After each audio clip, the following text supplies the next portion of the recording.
ventre bouillant. Il faut le boire bien chaud, sinon ça vous fera aucun bien.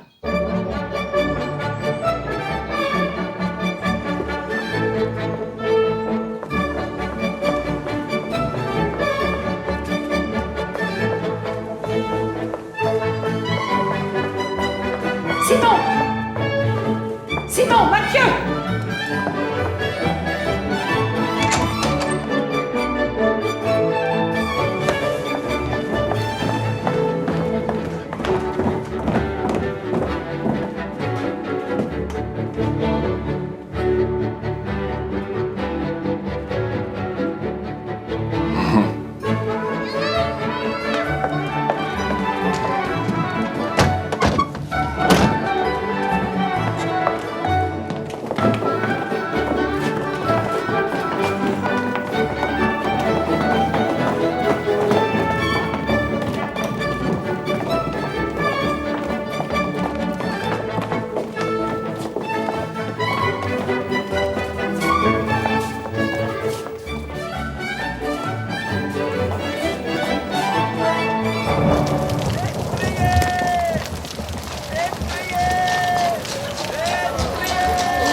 J'ai les asperges que vous m'aviez commandées.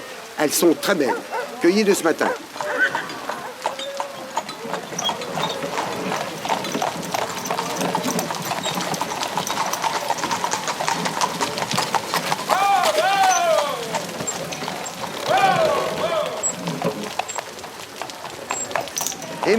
Et mes fraises? Je t'ai déjà dit que ça donnait des démangeaisons. Oh, madame, vous voilà enfin. Que se passe-t-il? Monsieur de Fontenelle s'est encore levé en pleine nuit pour aller regarder ces maudites étoiles. Et je l'ai trouvé endormi dans son cabinet. Franchement, madame, je me demande ce qu'il espère.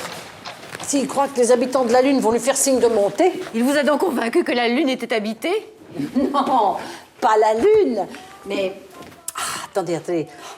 On s'y retrouve plus dans tous ces astres. En tout cas, moi je crois que les habitants du ciel en ont assez d'être regardés. Avec ces lunettes, qu'on dirait des fusils. Monsieur de Fontenelle a beau être un grand savant, il y a des choses qu'à son âge on ne fait plus. Madame, il n'y a que vous, sa petite nièce, qui puissiez le raisonner. Qu'irais-je lui dire? Il est la raison même. Tout au plus pourrait-on contenir sa gourmandise.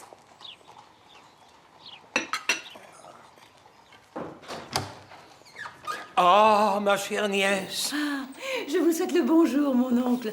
Vous avez belle mine. Je suis ravie. Eh oui. N'y aurait-il point du fromage? Vous ne dînerez point si vous prenez du fromage à 7 heures. 9 heures viennent à peine de sonner. Je sais trop bien que vous n'en prendrez point qu'un seul morceau. Vous serez témoin qu'après de 95 ans, je suis condamné à mourir de faim dans ma propre maison. Êtes-vous passé par la cuisine? En effet. Et n'avez-vous point remarqué ce qui se préparait pour le dîner? Des asperges, mon oncle. Dieu soit loué. C'est étrange comme manger des asperges semble pour vous une forme avancée du bonheur. Vous parlez du bonheur comme si j'en connaissais les secrets. N'est-ce pas la vérité? Je crois en effet que les secrets du bonheur ne vous sont pas inconnus. Vous appelez secret de simples précautions. Confiez-m'en une. Mais la plus simple, il faut se ménager en toutes circonstances. Oui, la mesure du bonheur qui nous a été donné est assez petite, ma chère nièce.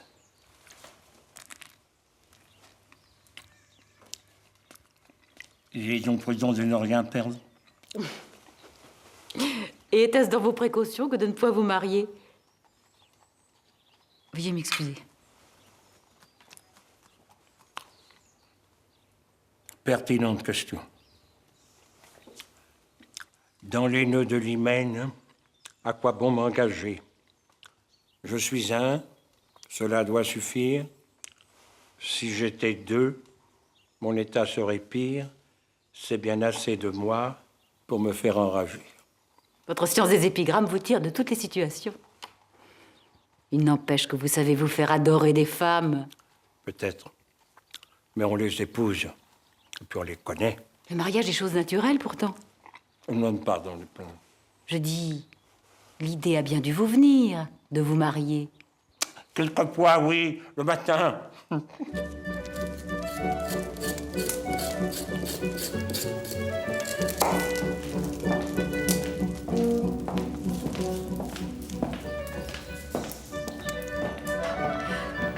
Voltaire aurait dit au roi de Prusse que vous étiez l'esprit le plus universel que le siècle de Louis XIV ait porté. Le compliment n'étant pas dans sa manière, j'en déduis qu'il a dû lui arriver quelque chose de fâcheux. Le froid, peut-être. Je m'étonne toujours comme les séances à l'académie ne vous fatiguent pas davantage. Pourquoi voulez-vous? Je n'y ai plus d'ennemis.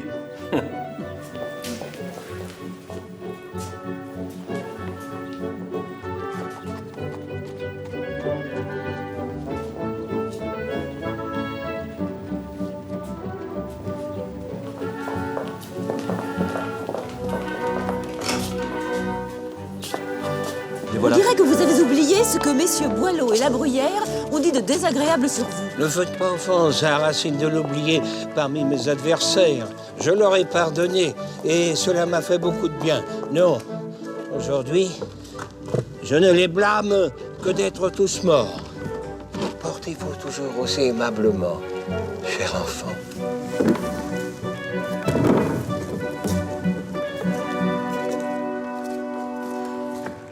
Eh bien, moi, c'est monsieur que je trouve trop aimable. Il n'en veut à personne et se contente de tout. Je me demande parfois si ce sont là les manifestations d'une bonté immense ou de pas de bonté du tout. Des fois, j'ai peine à lui ôter la poussière. Il me fait peur. Je crois monsieur de Fontenelle encore plus impressionné que vous par son oncle. Ben, je comprends. Être le neveu du grand Corneille, c'est une situation tout de même. Ben, pour vous aussi, madame. Oh, petite nièce du neveu de Corneille, c'est une place discrète.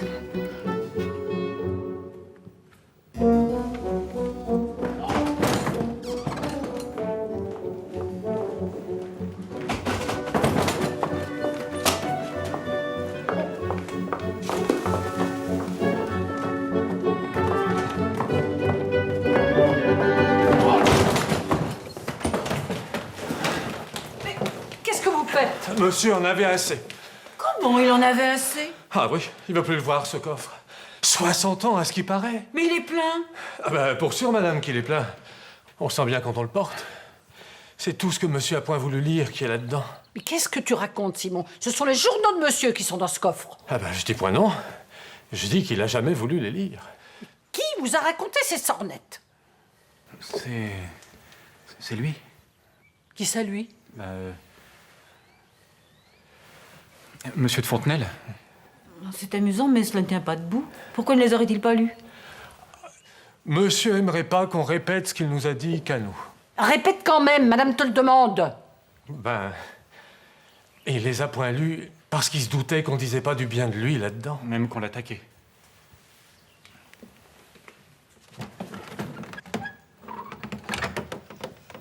Après tout, cela est assez dans sa manière. Ne jamais aller au-devant de ce qui peut gâter votre humeur. C'est tout, lui, en effet. Débarras, allez. Et vous repasserez le balai.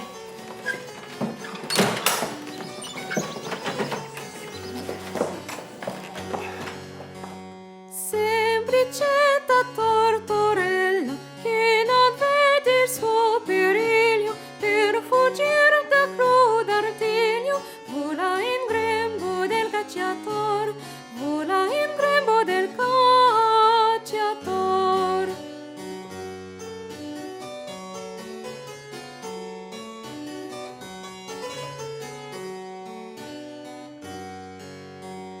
Vorrei anch'io fuggire la pena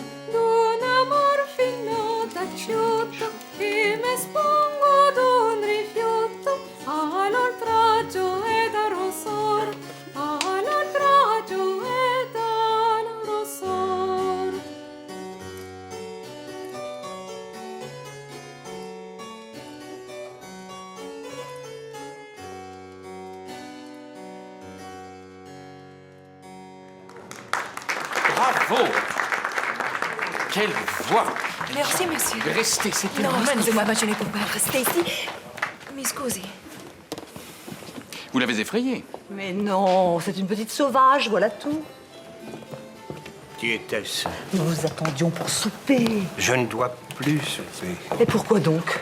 Il paraît que mon âge exige la tempérance. La belle affaire. Qu'est-ce que l'âge quand la gloire le surpasse? Accepterez-vous néanmoins quelques fruits confits? Venez par ici.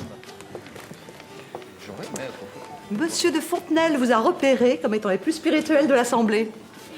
La plus spirituelle du salon de Madame Geoffrin, c'est Madame Geoffrin. Monsieur de Fontenelle nous surpasse tous, Vallière. Dites-lui plutôt quelle conversation était la vôtre pendant le souper. De quoi disputiez-vous? Nous pensions qu'il est bien difficile pour une femme de déceler le sentiment sous une conduite galante. Monsieur de Vallière soutenait que c'était un nouveau procès fait à la sincérité des hommes. Alors, qu'en pense le siècle passé? Ma foi, je n'observe point les sentiments comme je le fais des planètes.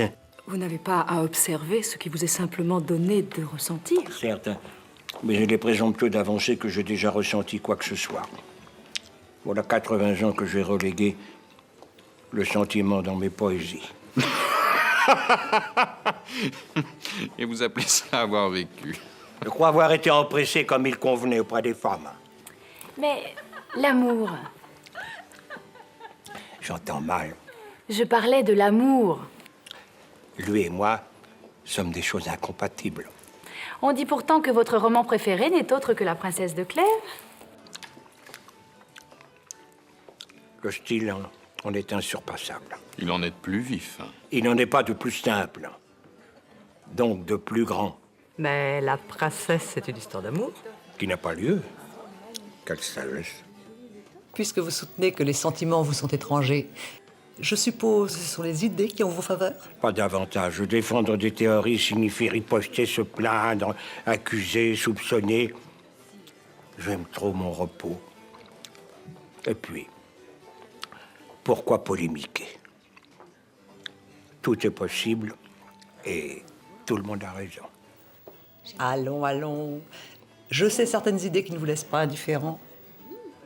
Si je vous disais que M. d'Alembert est venu nous lire hier son discours préliminaire à l'encyclopédie et que le chevalier de Jaucourt nous a montré d'admirables planches sur les métiers. C'était d'un ennui mortel. Vous m'avez l'air encore bien vivant, il me semble. Mais enfin, que cherchez-vous avec cette encyclopédie? À instruire les médiocres de choses qu'ils n'entendront point? Qu'y a-t-il de plus ridicule que de parler de philosophie avec des ouvriers? Le divertissement et le jeu, voilà ce que le peuple attend. Pareils propos vous feront attendre à la porte de l'Académie, j'en réponds. Déjà qu'il vous faudra faire oublier vos ouvrages libertins. Et moi, j'entends bien être de l'Académie. Mes ouvrages sont lestes, j'en conviens, mais les composer est d'un aussi dur labeur, croyez-moi. Une simple page me prend 3 ou 4 heures. Vous finirez bien par rattraper tout ce temps perdu. Mais je suis plus modeste que vous ne l'imaginez, monsieur. Vous n'aurez pas osé vous le dire, monsieur. Toutes ces femmes qui se disputent le vieux Fontenelle dans l'espoir qu'il va mourir dans leur salon. Pauvre Vallière, il se croit un esprit supérieur, mais la supériorité lui fait bien défaut. Et l'esprit lui manque. Venez, nous allons entendre la musique de près. Elle est bien assez insupportable de loin. Vous préférez la peinture? Oh, la peinture, les murs sont enlaidis par trop de portraits. La sculpture? Je laisse les statues me regarder. Les arts vous touchent donc si peu? Je n'arrive pas à faire entrer tant de choses dans mon existence. Plus tard, peut-être. Votre force est de vous placer hors d'atteinte en toutes circonstances. Rien ne vous touche. Je vous admire. Bonsoir, cher Fontenelle. Pardon. Je vous souhaitais le bonsoir.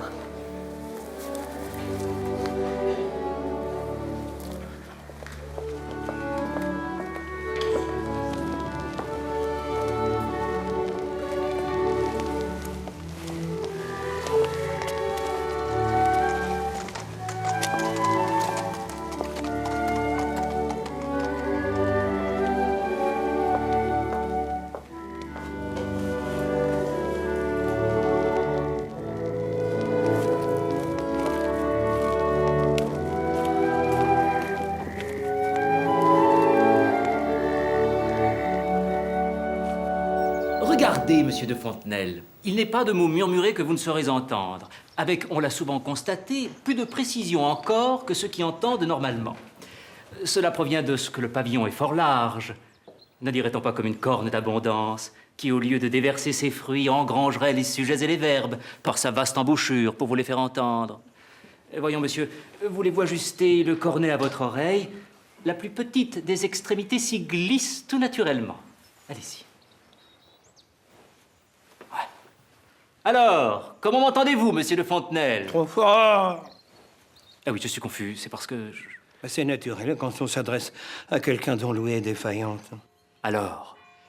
Je n'en crois pas mes oreilles.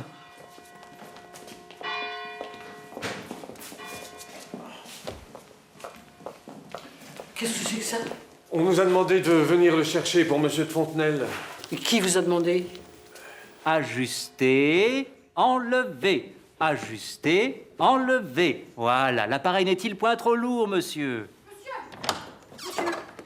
Madame Geoffrin vous envoie... Madame Geoffrin vous envoie quelque chose.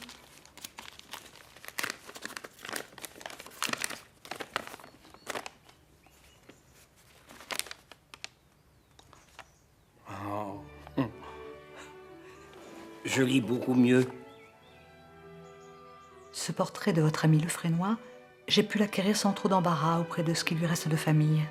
Je l'ai fait dans l'intention de vous l'offrir, persuadé que le visage de celui qui fut votre plus proche et si grand ami vous rappellerait ces longs moments que vous passiez ensemble à ne rien dire, et pourtant à vous comprendre, comme seuls savent s'entendre la discrétion et l'innocence. Voilà aujourd'hui 20 ans qu'il est mort.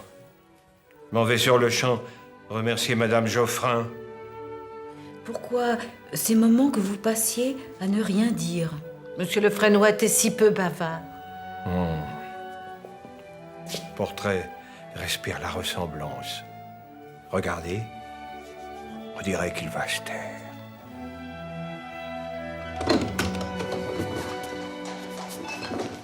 La belle compagnie que voilà. Et tout ce monde pour m'accueillir. Nous sommes toujours ravis de vous voir, monsieur l'abbé. Pas bien. Pas bien. Pas bien. Je parle de cette lettre au marquis de Lafare que le Petit Réservoir vient de publier. Eh bien... Comment ça, eh bien? Que dit-elle, cette lettre? Vous vous moquez, on soutient partout qu'elle est de vous.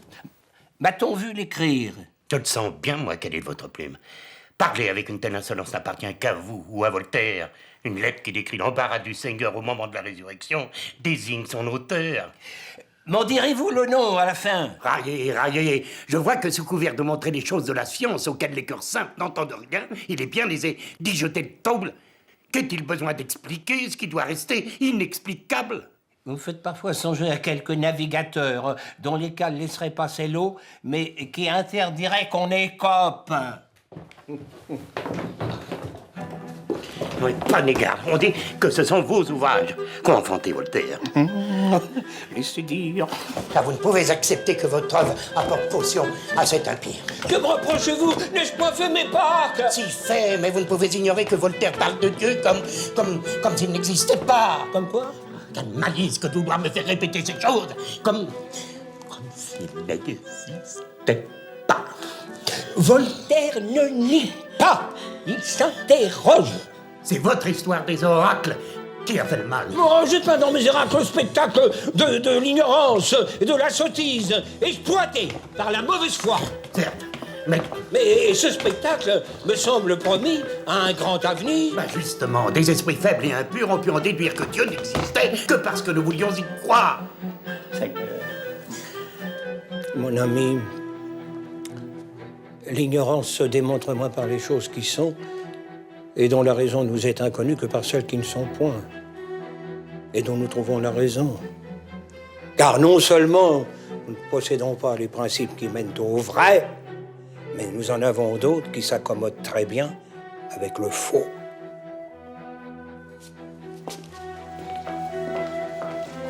Monsieur l'abbé restera-t-il à dîner? Plaît-il? À votre servante. Qu'y a-t-il? Le dîner! Eh bien... Désirez-vous des asperges? Oh, je raffole. J'en raffole. Moi aussi. Ça au beurre, hein, quel délice. Je vous préfère à l'huile. Au beurre, elles gardent leur fermeté. Et à l'huile, le goût en sort davantage. Mais elles se digèrent toutes aussi bien au beurre. Ma nièce ne les apprécie qu'à l'huile. Bon, que dois-je faire? Une moitié à l'huile, une moitié au beurre. Je connais bien votre manière, savez-vous. Jamais rien de véhément. Votre impertinence est des plus douces, à peine visibles. Point d'éclat, point de tracas.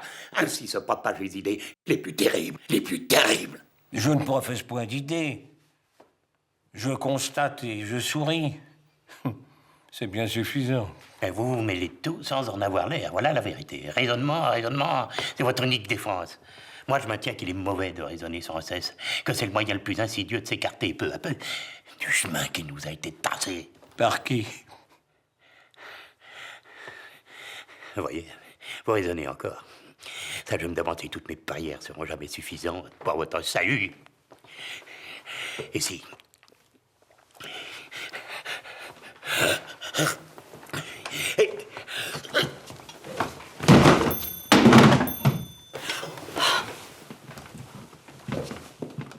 Françoise! Les asperges toutes à l'huile.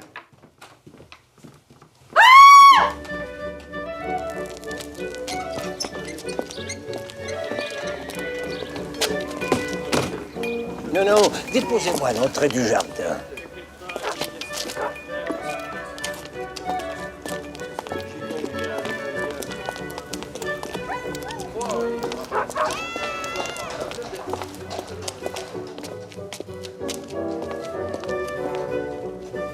Enfin, vous voilà. Nous attendions vous pour souper. A-t-on des nouvelles de ce bon abbé Chalon? Il est à nouveau sur pied, si l'on peut ainsi dire, de quelque chose de rond. Vous ne cessez de le rudoyer. Je me demande ce qu'il vous a fait. Il me fait peur! Le voilà!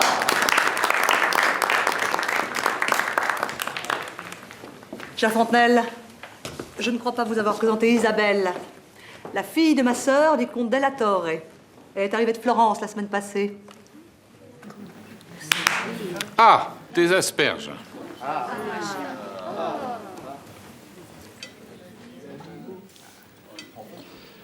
On dit, monsieur, que vous n'avez pu résister à un mot cruel dont l'abbé Chalon fut l'innocente victime. La cruauté n'est point ma façon, monsieur. Mais si cela est vrai, ce que j'ai dit semble avoir remis les asperges à la mode. Monsieur le philosophe, il paraît que vous refusez de croire à l'amour. Plaît-il? N'est-il point vrai que l'amour existe? J'avoue qu'à 7 minutes, je ne doute plus. On m'a dit une charmante plaisanterie qui vous concerne, cher Fontenelle. À quelqu'un qui souhaitait faire un placement d'argent, il a été déconseillé de le faire sur votre tête, sauf à fond perdu, car vous rajeunissez en vieillissant. L'autre jour, j'ai voulu faire déplacer un meuble de famille, un vieux secrétaire qui avait toutes les apparences du neuf. Eh bien, à peine l'a-t-on touché qu'il s'est effondré. Il était vermoulu. Vieillir me fait peur. Pour les femmes, la disgrâce des sens est une horrible chose. Une sottise. Pour éviter à nos sens de vieillir, il faut veiller à leur fonctionnement régulier. Les entretenir, en quelque sorte. À suivre vos conseils, on tomberait vite dans l'excès, il me semble. L'homme de qualité sait tempérer ses audaces. Je crains, mademoiselle, que nos discours vous ennuient. Les vôtres, vous voulez dire? Quand la beauté et la jeunesse s'accordent si magnifiquement, a-t-on envie d'entendre des propos desséchés? A-t-on d'ailleurs envie d'entendre quoi que ce soit? Les paroles retardent toujours les actes. Qu'en pense votre nièce? Elle va vous le dire elle-même, baron Grimm. Je ne suis pas encore à me lasser des conseils que l'on me donne. Ce qui n'empêche pas d'en faire le tri. De reconnaître la vérité dans ce qui est généreux, sensible, dévoué. En un mot, dans ce qui vient du cœur. Tous les êtres possèdent un cœur, me direz-vous. Eh bien non. La science nous le cache encore, mais certains en sont réellement dépourvus. Vraiment? J'en connais personnellement. Dans quelques contrées lointaines, je pense. Point du tout, ici même. Nous direz-vous? À quoi bon? Il s'est déjà reconnu.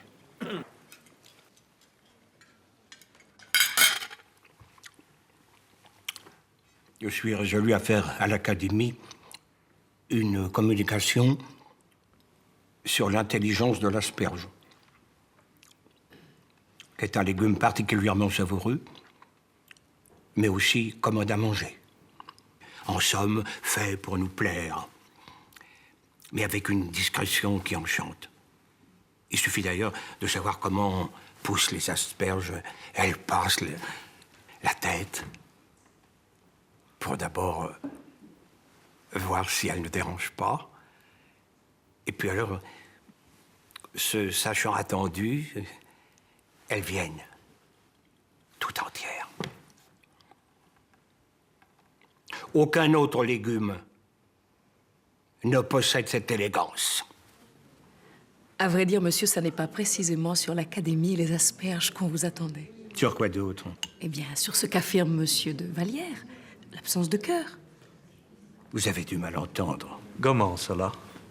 Monsieur de Vallière pense que cela n'existe pas parce que le cœur, comme le cerveau, sont des organes qui lui sont encore étrangers. J'ai cru comprendre que pour l'instant, il ne s'intéressait qu'à la partie comprise entre la hanche et le genou.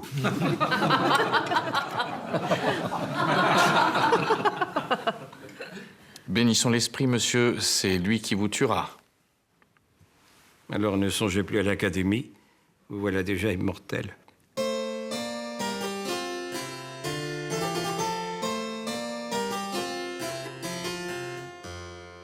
D'ogni amatora fede e sempre mal si cura, piange, promette e giura, poi cangia amore, poi cangia amore.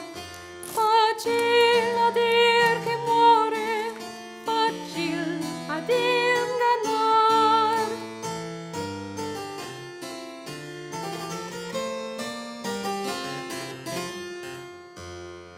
Pur non caro sore, che un dolce affetto via, cambi il cadir non sia, gran colpa nella mar, gran colpa nella mar.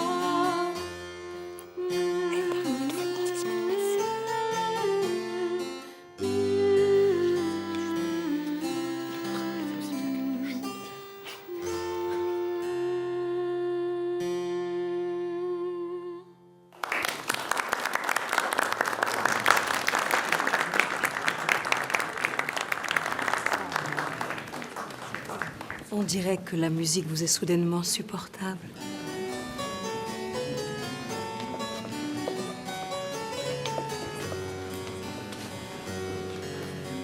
Semplicetta corporella che non vede il suo periglio per fuggire da crudo artiglio, vola in grembo del cacciatore, vola in grembo del cacciatore.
Venez. Monsieur le Forger a promis de nous enseigner un nouveau jeu d'esprit. Je préfère me retirer. Comme vous voudrez. Ma nièce ne possède-t-elle pas une voix merveilleuse? Sans doute. Mais comment en aurais-je profité?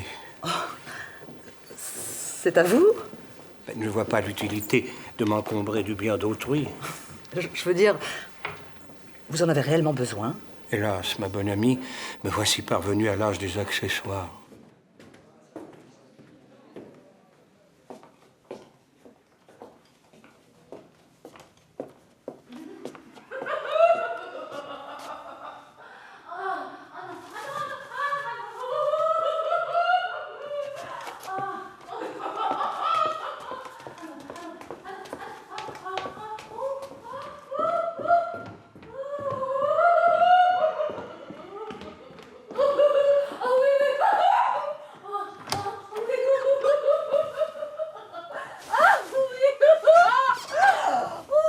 Ah, ne craignez rien, ma vue aussi est mauvaise.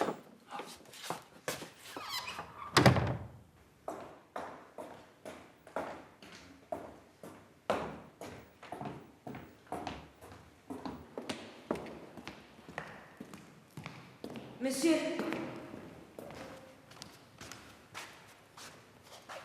Monsieur. Quelqu'un parle? Moi, monsieur.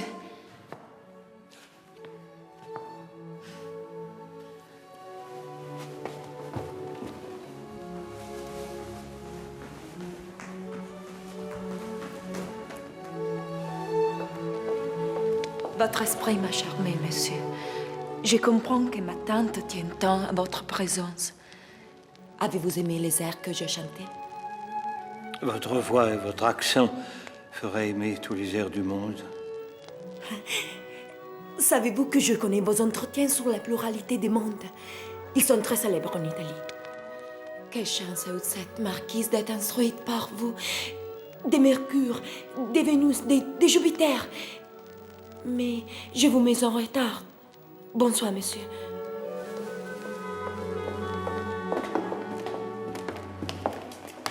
Nous sommes prêts, monsieur. Pas moi!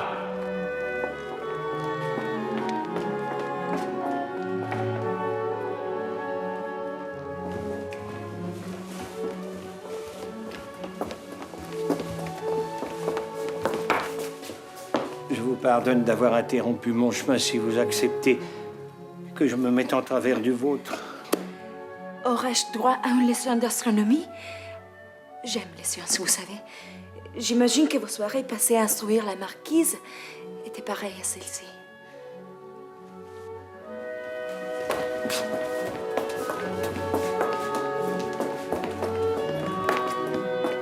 Enfin, voyons, vous vous conduisez avec moi comme si j'avais 10 ans de moins. Puisque je ne peux prétendre tenir la place de votre marquise, je me contenterai de la beauté de ce spectacle. Qui cela serait? Les sots et les savants.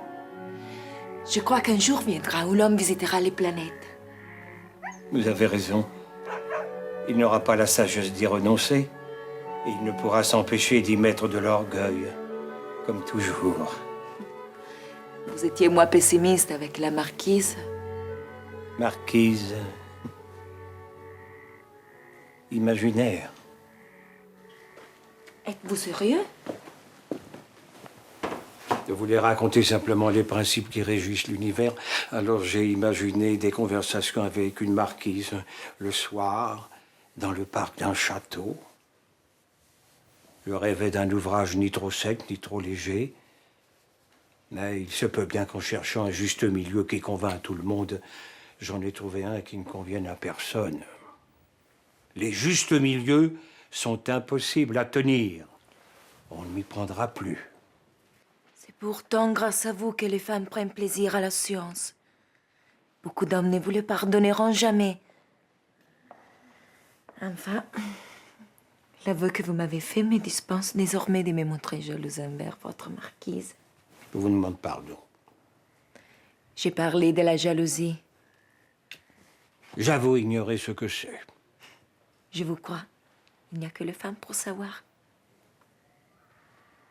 Allons, Je ne suis pas tout à fait honnête. Pardon.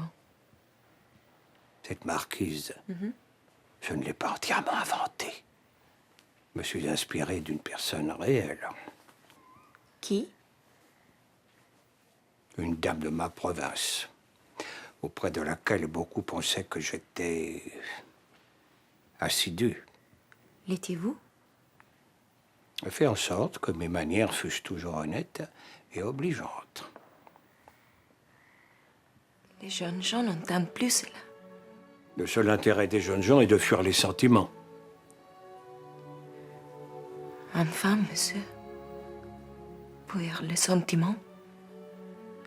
Quel étrange conseil. Quelle importance!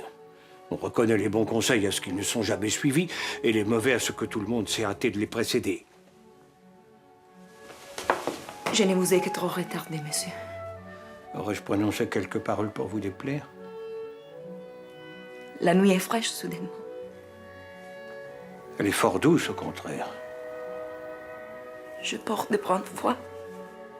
Je m'en voudrais de n'être point attentif à votre santé.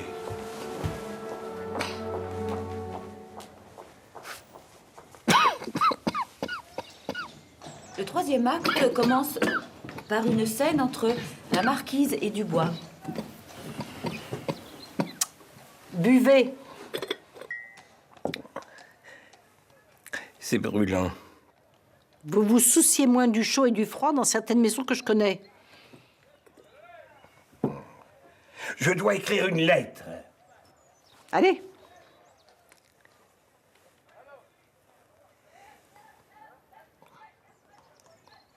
Oh.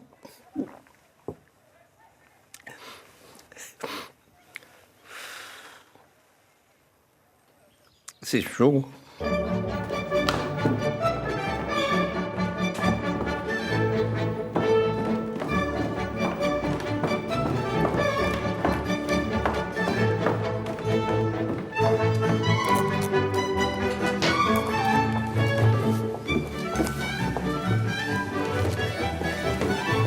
Ah ben mon pauvre ami, vous voilà dans un triste état.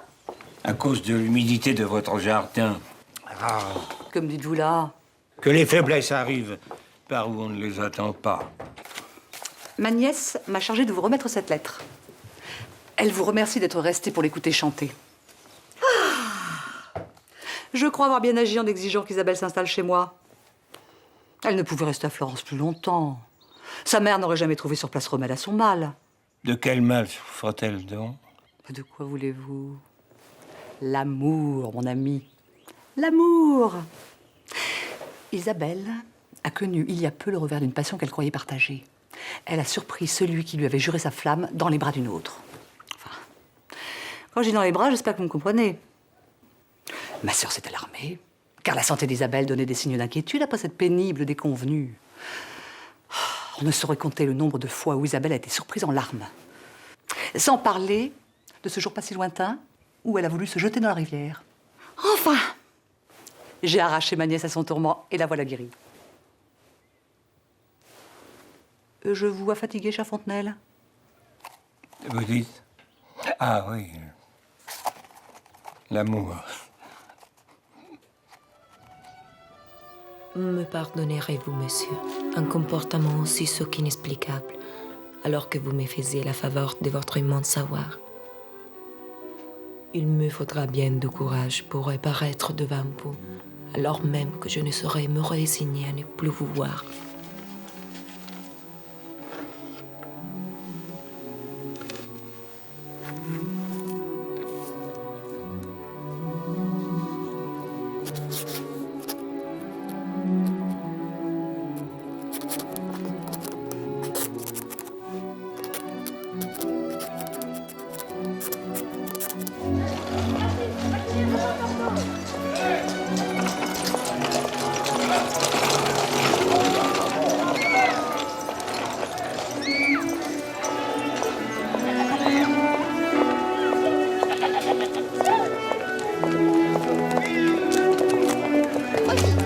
Mademoiselle. Mademoiselle, monsieur de Fontenelle m'a chargé de vous remettre ceci.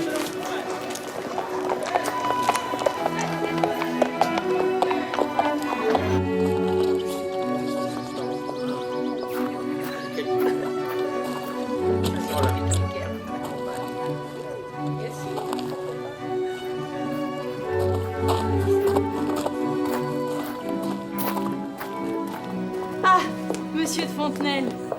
Je suis bien aise de vous revoir. Monsieur Diderot et Monsieur d'Alembert disaient à l'instant que vous étiez leur maître. Ce n'est pas un mince privilège, madame, hein, que d'être né avant tout le monde. Fontenelle, vous avez retrouvé bonne mine. Ma nièce sera ravie de vous revoir. Au juste, où est-elle? Oh, cette jeunesse nous donne le vertige.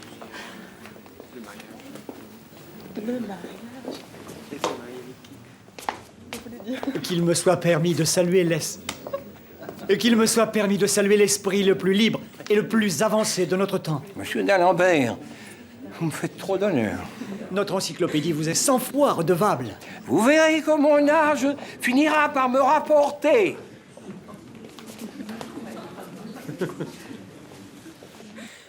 Je ne suis point un de ces hommes qui exhibent des certitudes.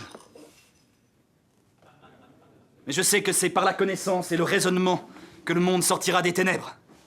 Nos articles lui ouvriront les yeux. Et nos souscripteurs ne seront pas que des lecteurs. Comprenez-vous? Ils transmettront, ils témoigneront.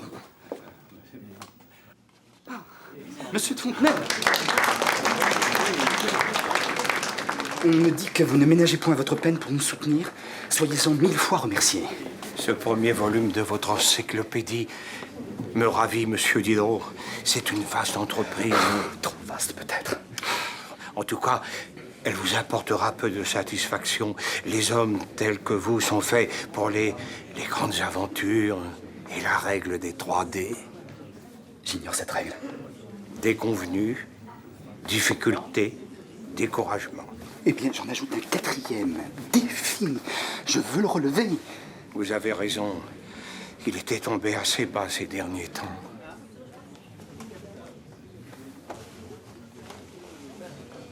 Charmant tableau. Lequel soutient l'autre? Oh, Diderot préférera toujours Fontenelle à Voltaire. Mieux vaut caresser un chat qu'un scorpion.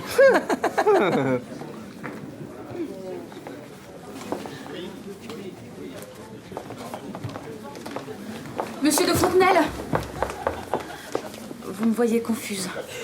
Oh, je veux vous assurer que l'idée que vous avez de moi n'est pas la bonne. Mais puisque je n'ai rien vu... Oh, le jour où vous m'avez surprise, mon mari m'avait insultée. Imaginez mon trouble.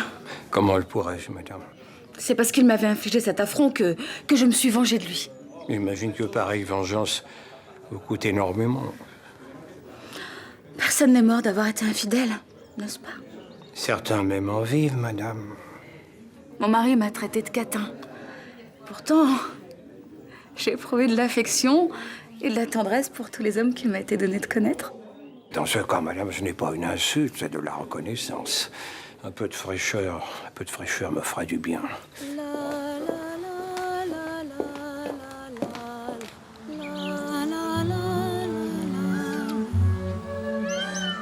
Quelle situation, monsieur? Comment cela? Ce rendez-vous que vous m'avez fixé dans les plus grands secrets. À la suite d'une lettre de vous et votre tante qui me l'a remise, croit encore que vous m'adressiez de simples remerciements. Je vous devais des excuses. J'ose à peine imaginer ce que vous avez pensé de moi après cette soirée. Mais ce que j'ai pensé dans l'instant n'a rien à voir avec ce que je crois désormais. Que voulez-vous dire? Que sont l'évocation d'un sentiment qui vous tourmente plus qu'il ne faudrait. Je n'aurais pas assisté à un départ qui ressemblait à une fuite. Vous savez donc, je suis moins forte que je le pense. Je crois oublier. Je ne fais qu'enfuir. Il est vrai, et je crois que ce sera là ma plus grande gloire. Par quelle force faut-il donc être habité? Je ne vois rien de banal dans les mouvements du cœur, mais j'ai préféré m'en garder. Comme si nous avions les choix. Nous l'avons. Il ne faut jamais chercher qu'à simplifier sa vie. Pour ma part, j'ai voulu faire l'économie d'histoires d'amour qui m'eussent laissé pantelant. Je me connais trop bien. Mais vous avez aimé, monsieur. Il avait été en retour. Soutiendrez-vous le contraire? C'est un sujet bien personnel pour qui déteste parler de soi. Ainsi donc, vous pourriez tout connaître de moi et ne rien me confier en retour. Qui mon existence intéressera-t-elle? Moi. Quoi, je vous prie? Je ne sais. Ou plutôt, pour la première fois, j'ai le sentiment d'être comprise. Nous nous connaissons peu, il est vrai, et pourtant, il me semble que nous avons déjà partagé un peu de notre vie. Vous ne voulez donc rien me dire? Un jour, Quel jour? un prochain jour. Protégez-vous des secrets. C'est avec pareil raisonnement que ma petite nièce prétend que tout m'a réussi. Je crains que l'affection qu'elle me porte lui fasse voir de travers. En quoi aurait-elle tort? Oh, il suffit de regarder de quelle manière j'ai parcouru le chemin. Quand j'ai voulu embrasser la carrière d'avocat dans ma ville natale, j'ai perdu la seule affaire qui me fut confiée. Quelle importance! Vous aviez la poésie. Je lui ai donné plus qu'elle ne m'a rendu. Je fais mine aujourd'hui d'être détaché, mais je sais à quel point les détracteurs avaient raison. Mes ouvrages ne faisaient qu'imiter ce que l'on représentait de pire sur les théâtres. L'Académie vous a pourtant accepté. Après 4 tentatives, ils auraient su que j'allais vivre vieux, qu'ils me faisaient attendre davantage. Vous êtes un grand savant. Sans la lecture de vos ouvrages, aurais-je du goût pour les sciences et aurais-je commis Quoi donc? un petit traité? Un petit traité. 2 remarques plutôt sur la réfraction de la lumière. Aurais-je l'honneur de les lire? Accepteriez-vous en échange de m'enseigner l'observation des étoiles? Je suis trop malhabile. L'observation des... L'observation des étoiles, oui. Je ne m'y entends guère enseigner quoi que ce soit. Allons, acceptez-vous. Quel entêtement! Isabelle! Ben, soit. Quel était cet air que vous chantiez? La la la la la la la la la. C'est un air qu'on chante à Florence et qui parle d'amour. Isabelle!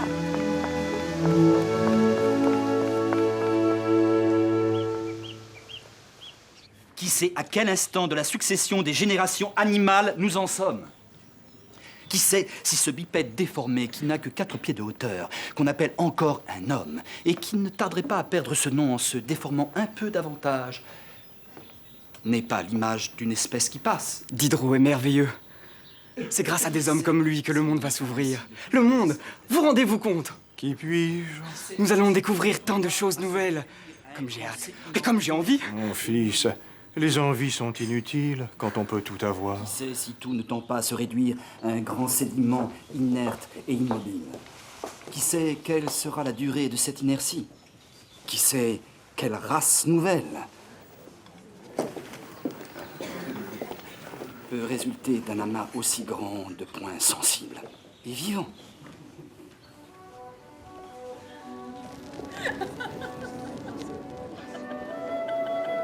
Il sera plus aisé d'enseigner la mécanique que la tolérance. Sans doute. Il le faudra pourtant. C'est peut-être là notre véritable dessein. Certes. Mais l'homme est l'homme. Il avance et il recule. Vous ne le changerez pas aisément. Je ne suis pas pessimiste.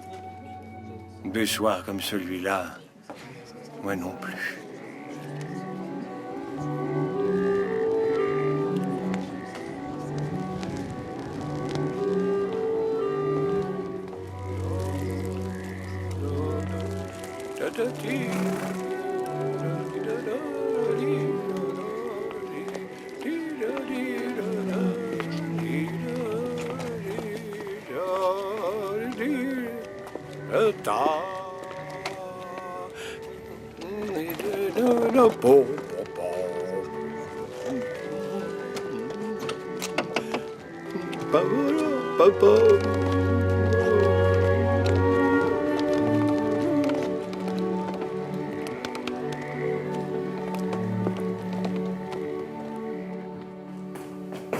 Eh bien, qu'attend-on?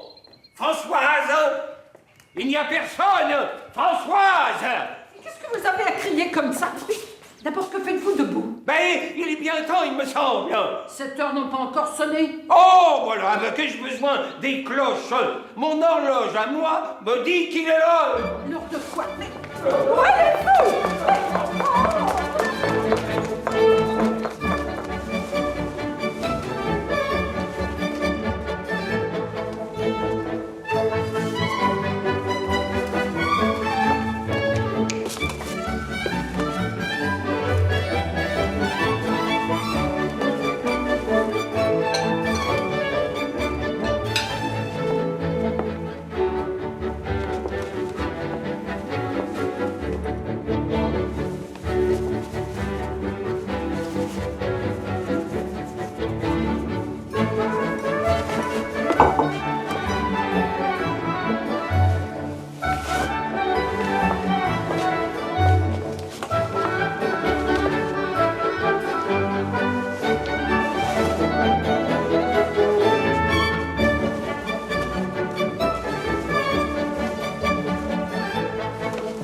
Je sais que quand on se comporte ainsi dans sa 95e année, c'est que la déraison est à l'œuvre. Bah, vous ne dites rien, bien sûr.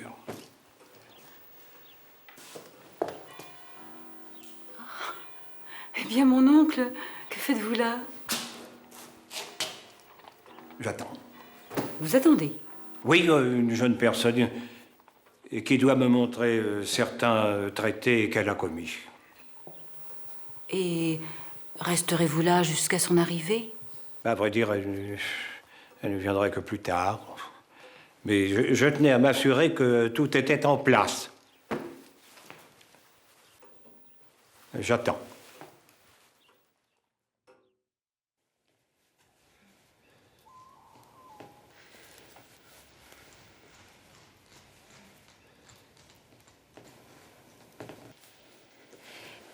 Vous n'oserez jamais me dire que c'est plat. Acceptez que je juge de l'impunité que l'âge me confère. Pour vous dire la vérité, votre étude est fort judicieuse. Et le style à votre image, pur et sensible. Pensez-vous, monsieur? Mon souci de vivre selon des règles simples m'invite à toujours penser comme je dis. Je ne vois toutefois guère ce qu'il y aurait maintenant à vous apprendre sur l'observation des étoiles. Pardonnez-moi, monsieur, si je me suis mal fait entendre. En fait, ma tante ne possède pas de lunettes astronomiques. Et vous voudriez? Venir étudier chez vous. Mais la nuit? Naturellement. Mais si cela est votre souhait, eh bien, je vais vous rendre votre excellente étude. Il est d'autres choses dont vous m'avez promis de m'instruire. Ah, je ne vois pas.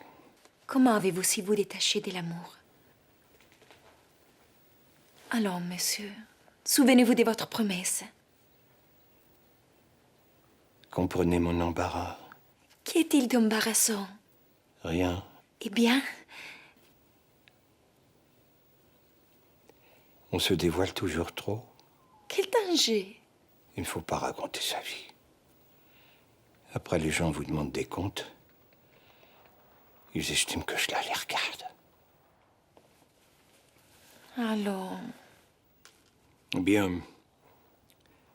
Dans ma 17e année, une jeune fille de 15 ans, une lointaine parente, était venue passer la belle saison chez nous. Un soir que nous nous promenions, j'ai osé lui donner un baiser. Dans son regard, j'ai vu une confiance qui m'a ému bien plus que le baiser lui-même. Cet instant de grâce n'a été gâché par aucune parole. C'est la seule fois de ma vie où j'ai ressenti quelque chose. N'avez-vous jamais revu cette jeune fille? Je n'ai pas voulu. C'est pour cela que je ne l'ai jamais oublié. Mais après, Ce souvenir a suffi à me garder des ravages du cœur, à ne point fixer le mien. Ce qu'il me fallait, je l'ai trouvé.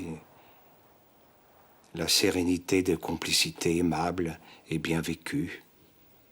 Pour le reste, regardez le calendrier. Vous verrez qu'il faut à l'amour bien du talent pour résister. En lieu et place de l'émerveillement perpétuel, vous trouverez l'exactitude et la régularité des jours. Un vertige. Il faut que la présomption domine pour répondre favorablement à la seule question qui vaille. M'aimerez-vous encore demain?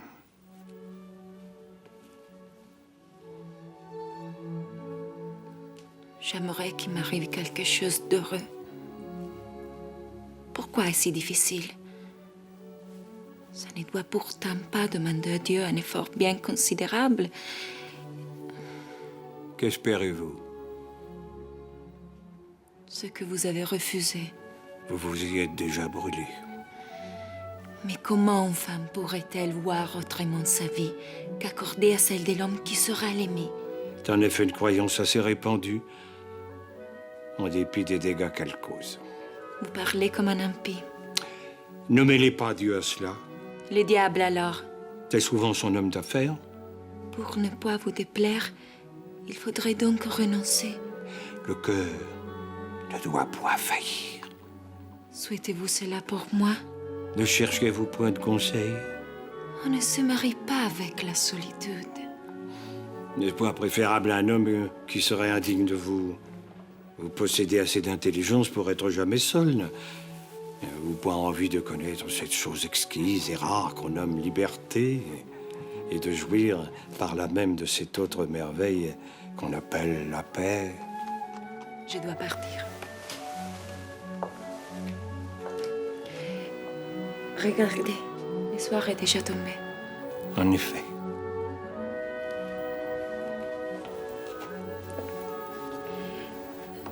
Bonsoir, monsieur de Fontenelle. N'aimez-vous point mon prénom? Vous ne le prononcez jamais. Je l'apprivoise.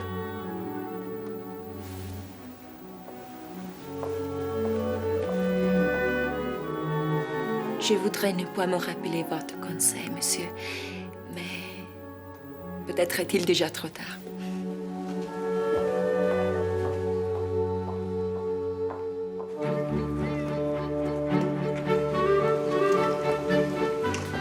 Bonjour Françoise. Comment est notre homme ce matin? Comme hier, madame. Et comme avant-hier. Il chantonne, se fait raser et poudrer 1 heure durant, exige des rubans à son habit. Et il ne ressent plus aucune douleur. Il prétend même que son ouïe ne l'a jamais fait souffrir. Voulez-vous mon avis? Monsieur se moque de nous. Et le pire, c'est que son appétit a redoublé. Il redemande de tout. J'en suis à me demander si c'est la signe de bonne santé ou de quelque dérangement.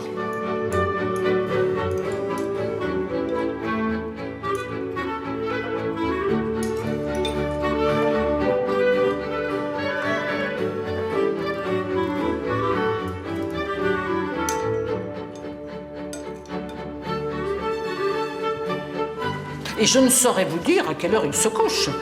Pense-t-il seulement à dormir? Sait-il encore où est sa chambre? Non, maintenant.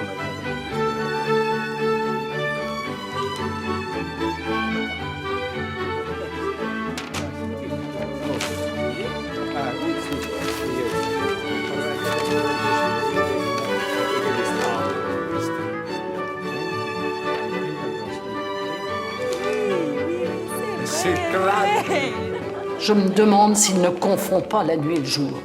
Lui, qui s'est jamais agité de sa vie, on dirait que rien va assez vite. Mathieu et Simon se plaignent de ce qui les a transformés en courant d'air. Tout ça n'est pas bon, madame, je vous le dis.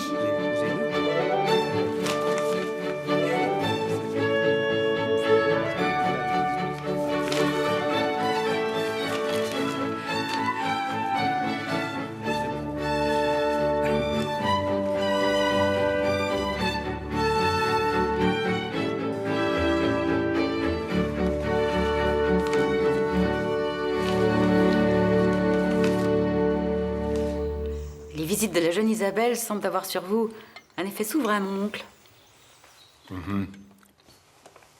Êtes-vous inquiète? Non point, mais vous qui avez toujours accueilli avec la même humeur tranquille les gens et les choses, il semble que la jeune Isabelle puisse se flatter de provoquer le changement dans vos habitudes. Je suis attentif à ses travaux. Elle entend la science à merveille et pratique le raisonnement et la déduction comme peu de gens. Voudriez-vous que je fusse absent quand l'intelligence, la finesse, l'esprit et la beauté se sont donné rendez-vous? Je vous assure qu'il m'est plus agréable d'écouter et de regarder Isabelle que tous les académiciens réunis.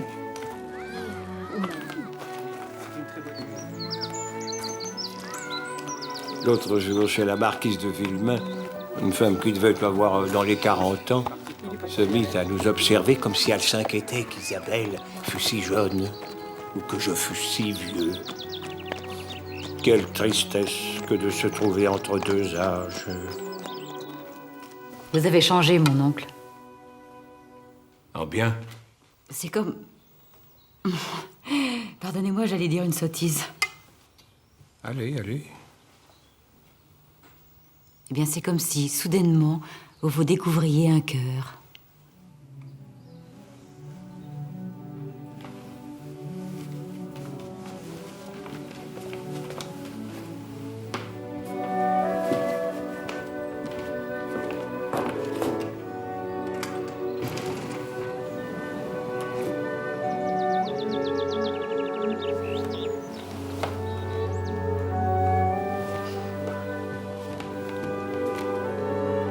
Je vous ai blessé, je suis impardonnable.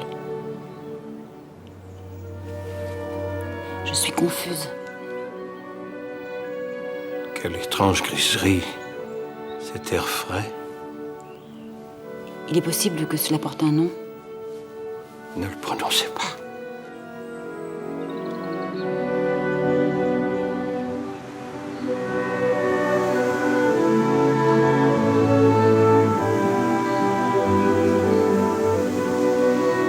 On me demande, eh bien monsieur, comment va votre encyclopédie? J'ai l'impression qu'on me transperce le cœur. Voulez-vous la vérité? Nous sommes persécutés par des coquins qui espèrent de nous la résignation. Et Voltaire qui nous conseille d'aller continuer en pays étranger. Mais quelle idée se fait-il donc du courage? Oui, nous continuerons, mais à poursuivre nos ennemis. Et nous retournerons à notre profit la bêtise de nos censeurs. Il est heureux de vous entendre parler ainsi, monsieur Diderot. D'Alembert disait ici même l'autre soir que vous vous sentiez découragé. D'Alembert subit plus que moi les assauts des imbéciles. Mais il est vrai que le repos me tente. Je rêve parfois d'une vie tranquille, au fond de ma province. Alors tout s'apaiserait. Et je pourrais voir dans les cœurs un peu d'innocence. Mais il faut être utile aux hommes. Et travailler. Je me demande pourtant si l'on ne fait pas autre chose que les amuser. Quelle différence y a-t-il entre le philosophe et le joueur de flûte? On ne peut changer les hommes, monsieur. Et tantôt ils se tourneront vers votre philosophe, tantôt ils préféreront le joueur de flûte. On croirait entendre monsieur de Fontenelle. Votre remarque me flatte, monsieur. Moi, je crois que les hommes sont faits de plusieurs petits récipients. Celui de la raison, celui de l'imagination, celui de l'esprit, et qu'il y a aussi une grande marmite de pure bêtise. Ah! Voilà bien la preuve que tous les êtres ne se ressemblent pas. Et que pour certains d'entre eux, le destin n'a puisé que dans la grande marmite. Eh bien, moi, j'avance que tous les êtres humains doivent être considérés de la même façon. Vous ne pouvez quand même pas prétendre qu'ici même, nous sommes tous pareils. Et laissez donc le Seigneur seul juge de ce que nous sommes et de ce que nous valons. De qui parlez-vous? Je suis surpris, monsieur, de ne pas vous avoir entendu blasphémer plus tôt. Et voulez-vous que je me rattrape? Taisez-vous. Je vais vous dire ma manière de penser, monsieur. Le châtiment est terrible. Je veux vous entendre en confession au plus tôt. Confession.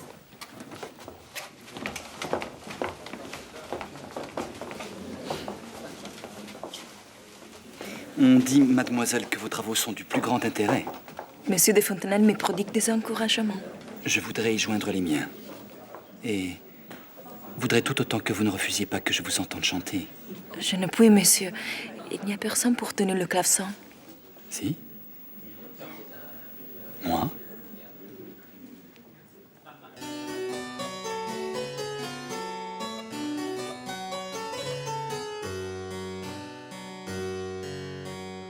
Semplicetta tortorello che non vede il suo periglio per fuggire da crudo artiglio vola in grembo del cacciator, vola in grembo del cacciator.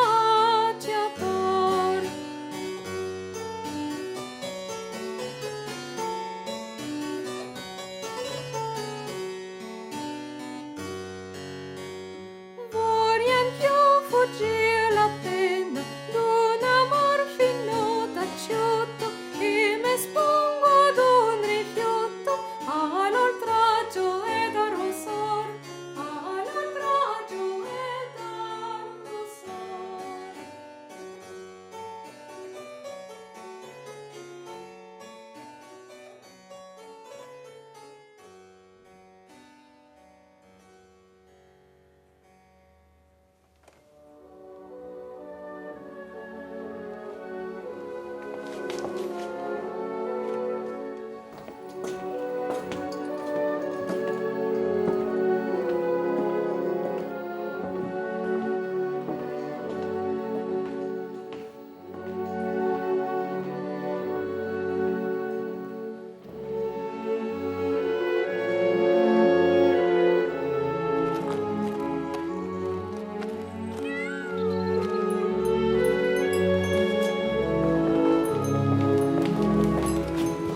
Nel, à cette heure matinale. Je dois voir votre nièce pour lui remettre ceci.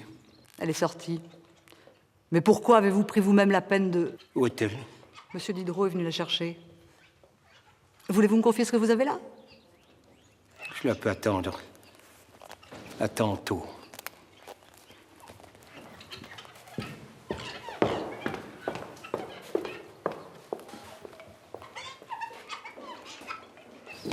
Enfin, monsieur de Fontenelle, puisque je vous dis que monsieur Diderot n'est pas là. Où est-il alors? Ah, il est, pour vous dire sincèrement, il est... Où cela? Le lieu, je l'ignore, monsieur, mais il est avec une personne.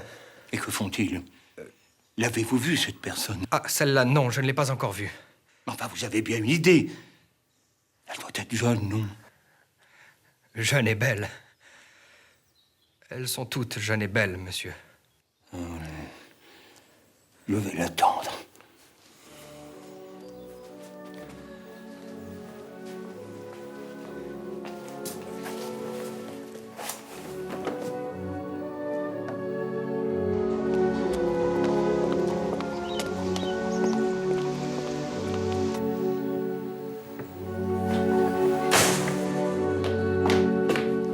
Monsieur de Fontenelle! Mais qu'y a-t-il? Je n'ai que peu de choses à vous dire, monsieur. Ce que vous faites... Oui? Ce que vous faites est... incomplet. De quoi parlez-vous, non? De votre encyclopédie. Qu'a-t-elle d'incomplet? Vous n'y traitez point des passions, du sentiment.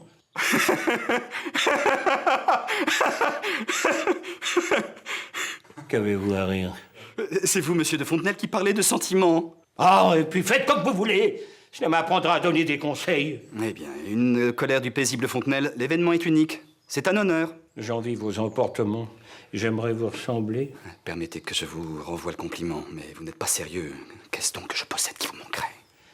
Du courage.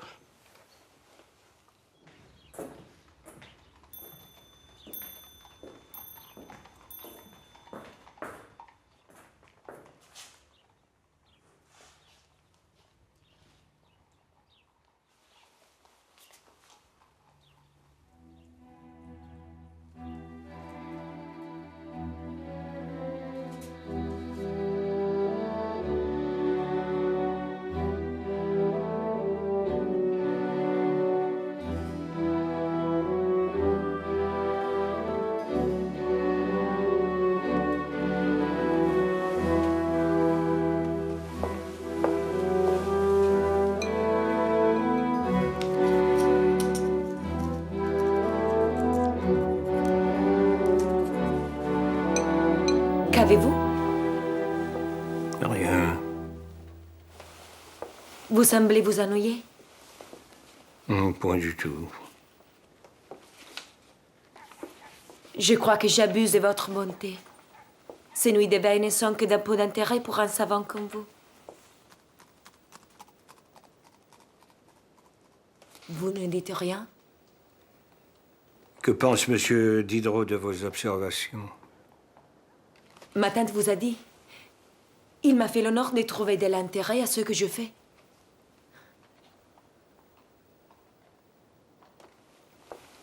Est-ce là ce qui vous contrarie? Je ne suis point contrarié. C'est moi, en effet, qui devrais l'être. Hier, n'êtes-vous pas parti alors que je chantais? Vous avez bien d'autres oreilles pour vous entendre. Vous êtes de méchante humeur, tout cela par ma faute. Aurais-je dû refuser l'invitation de Monsieur Diderot? Il s'est montré aimable et fort enjoué.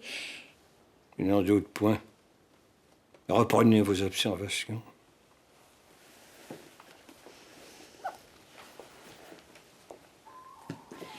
Pensez-vous que je ne puis oublier certains conseils? Si Monsieur Diderot a charmé mon esprit, mon corps, lui, n'a pas failli. Il aura été retardé en route. Vous croyez donc que je ne vous dis pas la vérité? Pour ce que de bien connaître la vérité, je crois disposer d'une certaine avance. Bien inutile, je vous rassure. Les mises en garde que je vous ai adressées sont aujourd'hui dérisoires, dérisoires. Qu'y avait-il de dérisoire à vouloir m'épargner erreurs et souffrances? Mais ce soir, je ne vois que trop la vanité de mes propos. Pas d'impulsion du cœur, du raisonnement. Je me suis laissé entraîner à penser que ce qui m'avait si bien convenu devait vous convenir aussi. Voilà les paroles d'un homme qui toute sa vie a peu changé de place et qui en a tenu si peu. J'ai promis à Monsieur Diderot d'aller lui rendre visite chez lui. Mais j'aimerais continuer à étudier auprès de vous. Vous aimeriez, mais vous ne le souhaitez point. Je vous comprends mal. Vous cherchez à me dire que vous voulez votre liberté. Vous me blessez, monsieur. Je crains de vous blesser aussi. Cela arrive quand on vise juste. J'ai de l'amitié pour vous. J'ai pensé cette amitié partagée. Mais les parts étaient inégales. J'aurais dû le savoir. Vous entrez dans la vie quand je ne me décide pas à en sortir. Alors? Mon cœur est honnête, monsieur. Je serai toujours heureux d'avoir connaissance de vos travaux. Nous nous verrons chez votre tante, si toutefois vous y paraissez encore, ce dont je doute. Pourquoi cela? Parce que votre tête, votre esprit, votre corps seront ailleurs. Ils y sont déjà.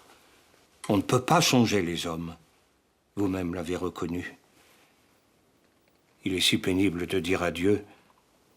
Je voudrais vous éviter cet embarras. Ce soir, vous êtes là pour la dernière fois, et je l'ai su avant vous. J'insisterai pour vous voir revenir que je forcerai votre compassion.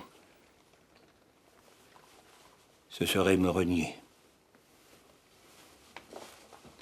Monsieur Diderot s'est montré enjoué, dites-vous? Il sera donc libertin quand vous le croirez galant. Vous serez ainsi rassuré en pensant que l'esprit l'emporte. Nous préférons toujours abdiquer dans le confort. C'est à cela qu'on reconnaît nos défaites ordinaires.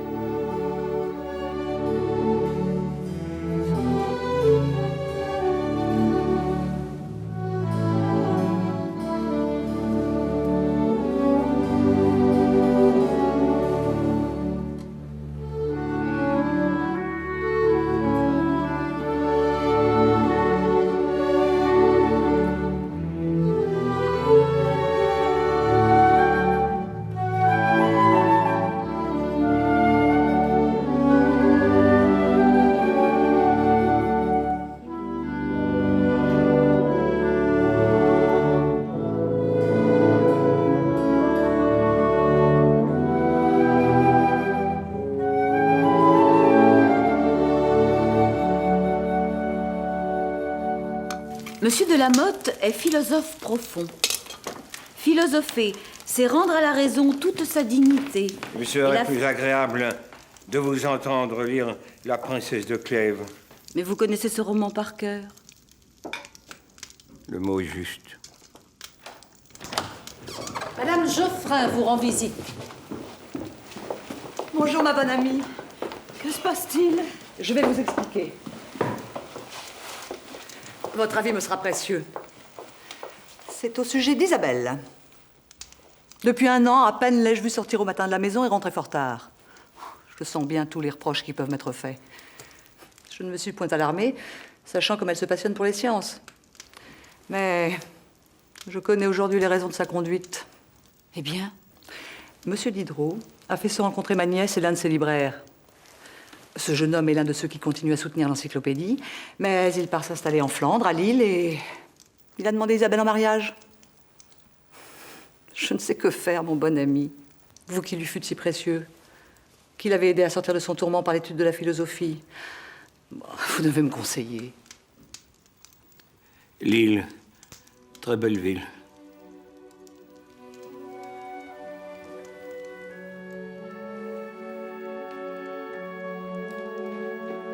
Néanmoins, il ne se rebuta point encore, et il fit tout ce qu'il put pour la faire changer de dessein.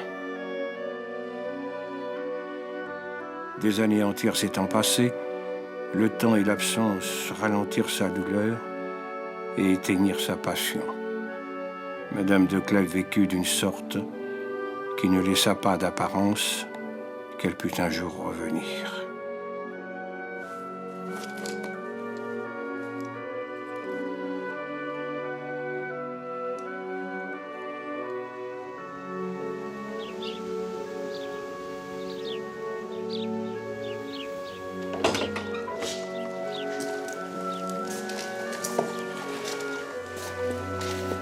Votre visite m'a enchanté. Je suis heureux de vous savoir à Lille. Tout au service de la librairie.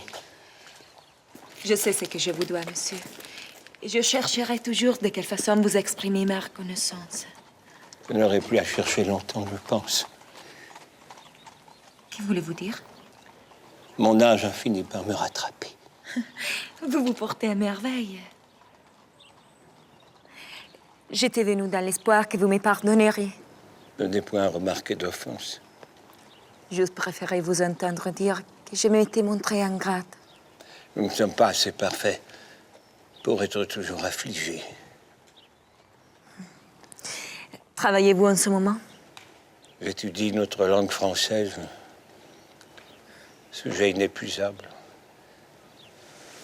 Je m'étonne toujours de ce que tant de choses puissent loger dans si peu de mots. Regardez, il n'en faut que 2 pour dire que le temps n'est pas à notre disposition. Et c'est des mots? Trop tard.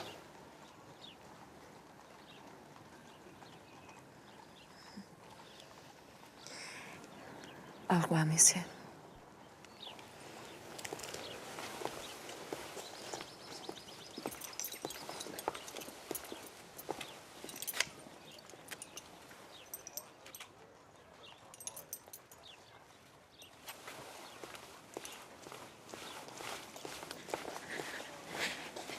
Je ne chante plus, monsieur.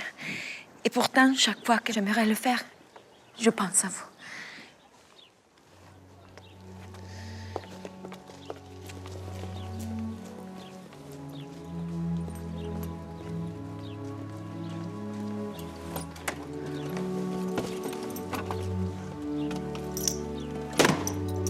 Adieu, Isabelle.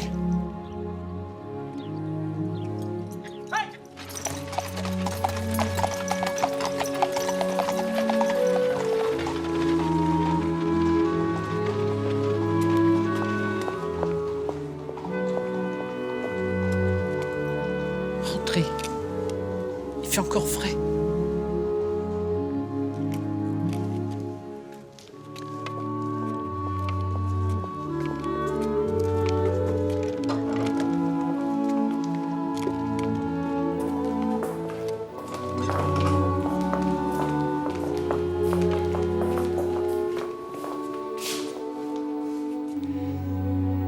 avez raison. Il n'y a rien à dire.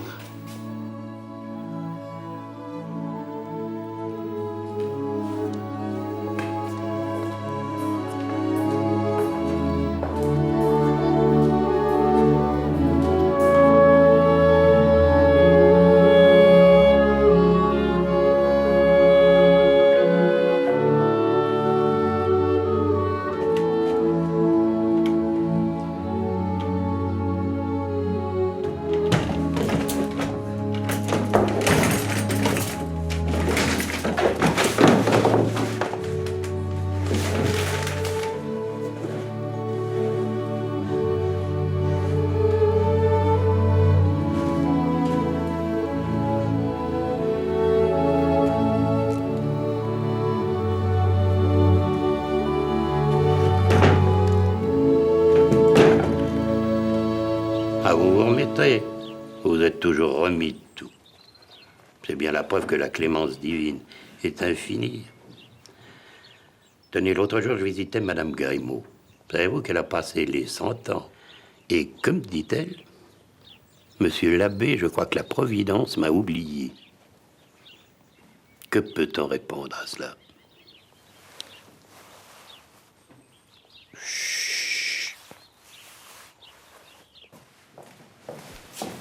Alors, c'est-il mieux qu'hier? J'ai autorisé l'abbé Chalon à le voir en lui recommandant de ne point fatiguer.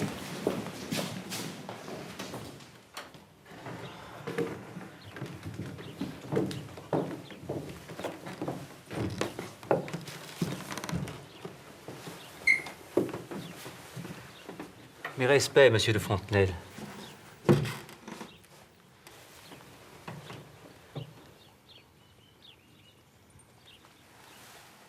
Que ressentez-vous? Je ressens une difficulté d'être. Mais vous êtes mieux qu'hier, n'est-ce pas? Je vous demande, comment cela va-t-il? Comment cela va-t-il? Cela ne va pas. Cela s'en va. Je me regrette.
Vous auriez eu 100 ans dans un mois.